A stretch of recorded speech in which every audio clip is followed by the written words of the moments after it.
Mentally prepare किया कि अगर मैं गिरूंगा मुझे दोबारा उठना है बस। इस शो में जाके झगड़ा करके तोड़ फोड़ करके फिर भी मैरिड है, God that's hard, that's not easy. मतलब मेंटली कैसे प्रिपेयर किया खुद को आप लोग, बिकॉज हाँ घर में जाना है। मैं तो शादीशुदा, मैं तो हमेशा मेंटली प्रिपेयर रहता हूँ ना। एब्सोल्युटली, आई थिंक शादीशुदा लोगों को ये ऑब्जेक्शन ही नहीं होना चाहिए कोई बिगर चैलेंज का। You already pass the challenge. नहीं, मैंने अपने आप को मेंटली प्रिपेयर किया बिकॉज मुझे मालूम है कि मुश्किल होगा। मेंटली प्रिपेयर किया कि अगर मैं गिरूंगा मुझे दोबारा उठना है बस। बट सर मुझे ऐसे लगता है कि आप एक माइंड कोच भी हैं, तो आपके लिए बहुत ज़्यादा बेनिफिट होने वाला है अंदर, क्योंकि आप तो ऐसे ही सब करने वाले। सो क्या लगता है आपको, आपके लिए कितना बेनिफिट होने वाला है? जी, मेरा काम ये है लोगों को समझना और लोगों को आईना दिखाना। मैं वहाँ जा रहा हूँ लोगों को आईना दिखाने, simple as that. Of course benefit होगा कि मेहनत भी बहुत की है, 20 साल से मेहनत की है, तो इतने लोगों से मिला हूँ मैं। क्या होगा अंदर आई डोंट नो, लेकिन एडवांटेज मेरे लिए कि मुझे डर नहीं है। सर आप क्या बताना चाहेंगी?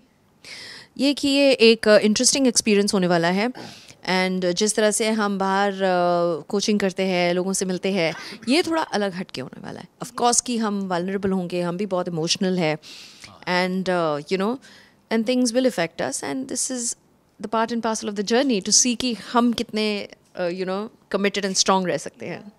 आप दोनों से पहले भी घर में कई कपल्स जा चुके हैं, अंकिता विक्की हुए, ऐश्वर्या नील हुए, बट बाहर से ना काफ़ी हंसी खुशी जाते हैं, बट घर के अंदर का जो सिचुएशन होता है ना वहाँ पे कुछ और ही करवा देता है। कई बार अलग अलग टाइप के झगड़े हो जाते हैं, आपसी मतलब इतने अनबन हो जाती है, बट आप लोग कैसे बैलेंस करने वाले वो चीज़ें? क्या हमें सेम वैसा ट्विस्ट देखने मिलेगा? झगड़ा तो होगा और यहाँ भी होता है, तो खाली डिफरेंस ये है कि हमको मालूम है हम वापस कब आएंगे।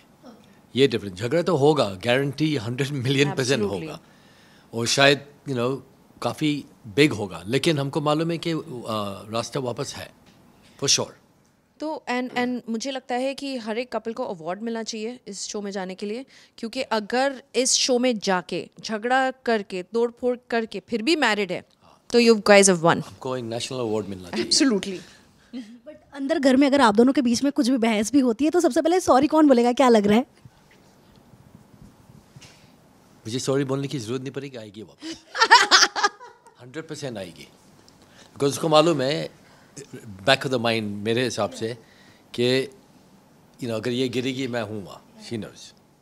बट आप दोनों क्या कहना चाहेंगे, क्योंकि घर के अंदर जाने के बाद ना अलग अलग ही कमेंट सुनने मिलता है कि मतलब आप दोनों तो एक दूसरे को कई बार ओवर शेडो का टैग मिल जाता है, कई बार ऐसा होता है कि आप दोनों तो मतलब एक दूसरे को ही वोट करने वाले हो, मतलब कई सारी चीज़ें आपको सुनने मिलेंगी। सो उन चीज़ों के लिए कितने प्रिपेयर है, एंड क्या कहना चाहेंगे आप लोग, क्या सच में जो कपल्स जाते हैं उनके लिए ज़्यादा फ़ायदा होता है घर में?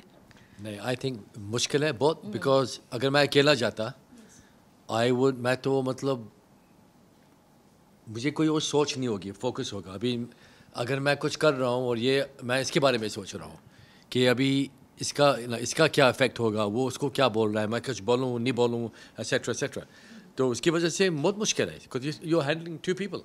And even when you like, I think for couples it's not only about each other, बाहरी दुनिया में, क्योंकि आपको फैमिलीज का भी सोचना है, वो भी है। It's not only you, it's not about you. एक रिस्पॉन्सिबिलिटी है कि आपकी फैमिलीज भी बाहर है। तो जैसे आपने कहा अंकिता एंड विकी, उनकी पूरी फैमिलीज इन्वॉल्व हो गई। Oh my god, that's hard, that's not easy, तो वो एक रिस्पॉन्सिबिलिटी है। तो it's even difficult, you see when you are single और आप सिंगल एंट्री करते हो, how do you care? It's you and your responsibility, that's it. But this is more harder.